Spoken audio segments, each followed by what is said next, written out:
안녕하세요. 안녕하십니까. 네. 간단하게 자기소개 한번 먼저 부탁드리겠습니다. 음악 활동하면서 이렇게 강사 일도 하고 지내왔던 사람입니다. 혹시 투약은 언제부터 해서 뭐 어떻게 시작했고 그런 거 좀 얼마나 했고 설명 좀 부탁드리겠습니다. 간단하게 얘기하면 원래 정신 쪽으로 약물을 먹고 네. 있었고 작년에 이제 그런 끝에 술이랑 알코올 중독도 같이 있었는데 네.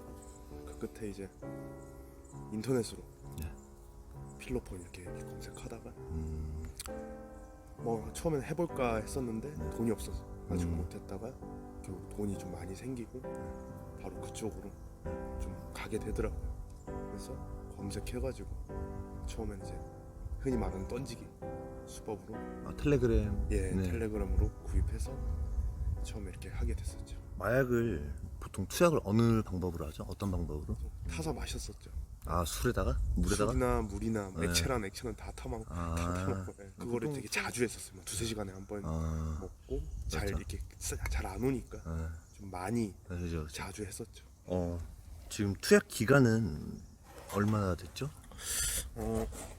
뭐 기간으로 따지고 보면 이제 한 1년쯤 된 것 같아요. 1년쯤 됐는데 1년 동안 다 한 건 아니고 네네. 작년 5월 이맘때쯤 네. 첫 투약을 하고 한 3개월 정도를 계속 달렸어요. 제가 치유 프로그램 그룹홈 안에 있으면서 네. 이제 저를 치유해 주시는 이 담당자분이라고 표현할게요. 그분을 따라서 저랑 같은 처지에 놓여 있는 사람들 네. 같이 가서 한번 그 사람들 이야기도 들어보고 혹시 가신 곳이 이제 그때는 경주교도소의 마약 교육 현장에 갔었어요. 같이 네. 이렇게 가서 저도 보고 배울 게 있으니까 그때 갔었는데 이제 그때 담당자 교육하시는 분이 이런저런 얘기를 하시다가 이제 제가 교육에서 그런 얘기는 나오진 않았는데 어떤 얘기를 통해서 제 마음이 나는 단약을 내가 이미 했고 난 회복되어졌고 나는 내가 끊을 수 있다라고 생각하고 살아왔는데 그때 그 교육을 들으면서 많이 포장했구나. 많이 포장했고 내가 지금 사실 참고 있는 건데 나 혼자 끊었다라고 스스로 거짓말했고 그런 부분들이 인정이 되기 시작하니까 바로 다음 생각이 그럼 지금 한잔 하면 안 되나? 지금 나 그냥 하고 싶은데 나 어떻게 할까? 생각부터 당장 여기를 막 나갈 수가 없는데도 불구하고 도망가자. 그냥 나가자. 나가서 시원하게 그냥 한잔 하고 씨발 뭐 경찰서 갈 거면 가고 또 만세 칠 거면 치고 뭐 징역 갈 거면 가자 씨발 모르겠다 그냥 그런 마음으로 갑자기 확 잡혀가지고 그냥 도망갔죠. 달리면서 이제 빚도 많이 지고 했었던 상황에서 혹시 실례가 안 된다면은 빚을 어떻게 지셨는지. 대충 마약 때문에 진 빚은 한 4천 정도 되는 것 같아요.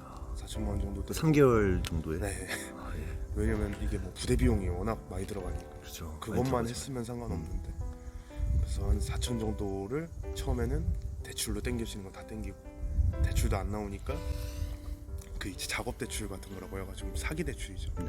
불법 대출 같은 걸로 해서 그것도 땡기다가 그것도 이제 안 돼가지고 불법 사채까지 쓰게 됐었죠. 그러면 저도 이제 전에 미리 들었을 때 경찰이 자수를 해서 이제 단약을 시작했다고 했는데 어떻게 자수할 생각을 하셨는가? 그게 좀 궁금하네요. 사실 그때 당시에는 잡혀가지고 나름 혼자의 정의감이라고 생각은 했었는데 네네. 시간 지나고 생각해 보면은 그냥 그게 제 하나의 상태였던 것 같고 이제 약간 따라꾸미라고 얘기하는 뚜껑이 열렸다. 뚜껑이 열린 부분으로 자수했던 것 같아요. 왜냐면 자수했을 때 뭐 제정신이 아니었거든. 네네. 엄마 아빠 다 말리고 막 변호사 선임하려고 하는데 다 필요 없다고 막 하면서 경찰서 가가지고 무조건 난 깜빵 가야 된다. 안 그러면 정신 못 차린다. 이런 상태에서 자수했었죠. 단약을 하신 지는 얼마 됐죠? 한 6개월, 7개월 정도 된 것 같아요. 사실 단약이라고 할 수는 있는데 뭐 진짜 실제로 안 한 거니까요. 6개월 동안은 이제 제가 이 그룹홈 안에 들어오고 뭐 나름의 치유 프로그램이라고 해야 될까요? 그런 과정 속에서 네. 단약을 한 지는 한 6개월 정도 됐습니다. 그러면 그 단약을 하면서 갈망, 이게 마약에 대한 갈망이 올라오잖아요. 네. 어떤 식으로 올라오는지 보통 제가 처음 약에 손댔을 때 상태랑 비슷한 상태가 왔을 때 다시 손을 대더라고요.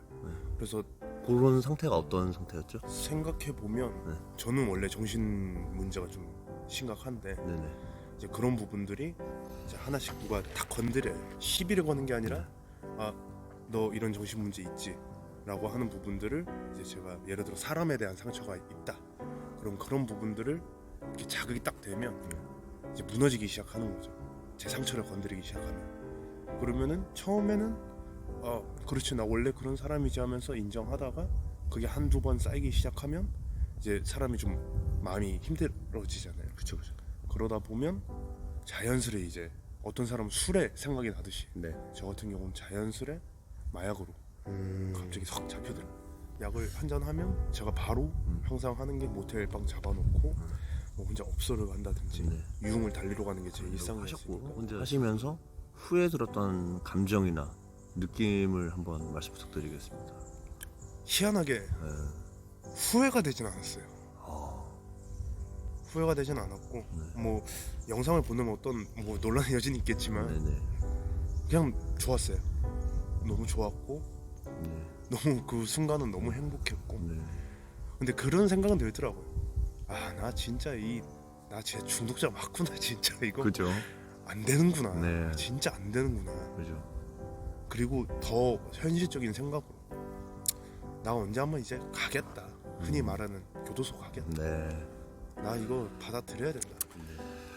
그러면은 지금 이 영상을 보고 듣고 있을 친구들에게 그 친구들은 분명히 이제 우리 인터뷰하시는 분과 똑같은 생각을 할 거예요. 아, 마약 끊을 수 있다, 끊어냈다 하고 그러면서 계속 생각이 잡힐 테고 그때 본인은 알고 계시잖아요.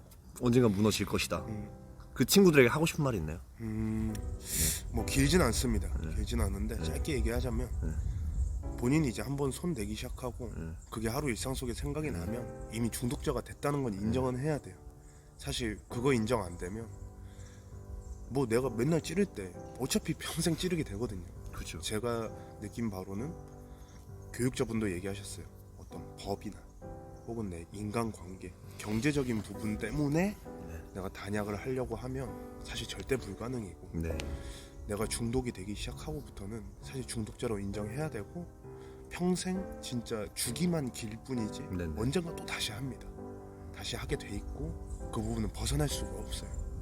그래서 내가 이 목적이 단약이 목적이 된다는 건 사실 거의 불가능하다고 봐야 되는데 그럼 나는 내 삶을 어떻게 사는가? 네네. 그리고 어차피 평생 담배도 한 번 피면 못 끊는 것처럼 어차피 평생 참아가야 되는 여정인데 네. 이왕 참는 거 내가 어떤 흐름 속 안에서 참아갈 것인지 네. 뭐 어차피 또 다시 찌를 거 내가 이 부분을 인정 못하고 살면 시달리는 것밖에 안 되거든. 그죠. 내 속 안에서는 반성 많이 하지만 사실 내 반성 자체가 투약을 안 해본 사람들 입장에서는 굉장히 배은망덕한 얘기예요. 맞습니다. 네. 근데 그 부분들을 스스로가 내가 중독자라는 부분을 가장 인정을 먼저 하는 게 단약을 위한 회복이 아니라 스스로 이제 자기의 어떤 자기를 알아가는 부분에 대해서 솔직하게 인정하고 받아들이는 부분에 대해서 시작을 해야 이제 어떤 다른 치유가 시작된다고 생각합니다.